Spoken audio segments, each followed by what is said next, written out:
Hello everyone, welcome back to yet another learning video. Do you know that what are the various calibration parameters of a balance? What is the acceptance criteria for each parameter? Which guideline we should refer to learn about the balance calibration? So all these questions will be answered in next few minutes. So let's get started without any further delay.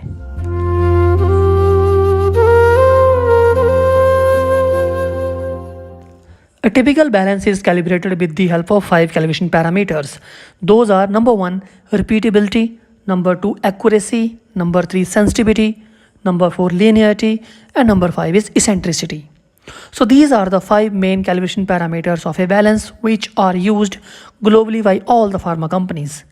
Now comes the acceptance criteria for each parameter. First comes the repeatability.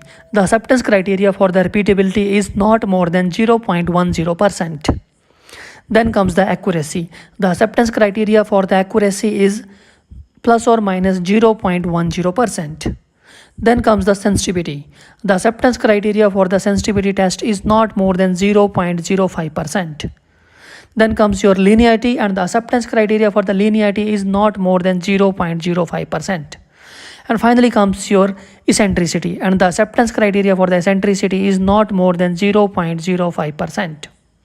So here you can see that for these two parameters, reproducibility and accuracy, these two parameters have the same acceptance criteria, that is not more than 0.10%. And for these three parameters, sensitivity, linearity and eccentricity, for these three parameters, acceptance criteria is not more than 0.05%. So this was all about your acceptance criteria for all the calibration parameters of a balance. Now comes the last learning of today's video, that is which guideline we should refer to know about the balance calibration. So answer to this question is guys, US Pharmacopoeia Journal chapter number 41 and 1251. Along with that, one more guideline you can refer to know about the balance calibration, that is European Pharmacopoeia Journal chapter number 2.1.7.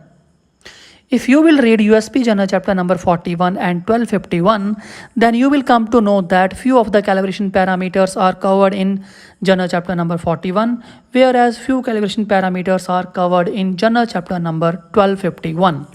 So let us see what are the calibration parameters are given in USP Journal chapter number 41. So guys, repeatability and accuracy test parameters are given in Journal chapter number 41. Whereas in Journal chapter number 1251, 4 calibration parameters are given, and those are sensitivity, linearity, eccentricity and repeatability. If you will see these two journal chapters, then you will come to know that repeatability test is covered in both the journal chapters. So guys, this was all about today's video. So let us quickly rewind today's learnings. So today we have learned 3 things about the balance calibration. The first thing which we have learned today is that there are 5 calibration parameters of balance. Number 1, repeatability, number 2, accuracy, number 3, sensitivity, number 4, linearity, and number 5 is eccentricity. The second thing which we have learned today is that about acceptance criteria for all the calibration parameters. And we came to know that for repeatability and accuracy tests are having same acceptance criteria, that is not more than 0.10%, whereas linearity, eccentricity and sensitivity tests are having same acceptance criteria, that is not more than 0.05%. And third thing which we have learned today is that there are 2 journal chapters are given in the US Pharmacopoeia which talks about the balance calibration. Those are USP 41 and USP 1251.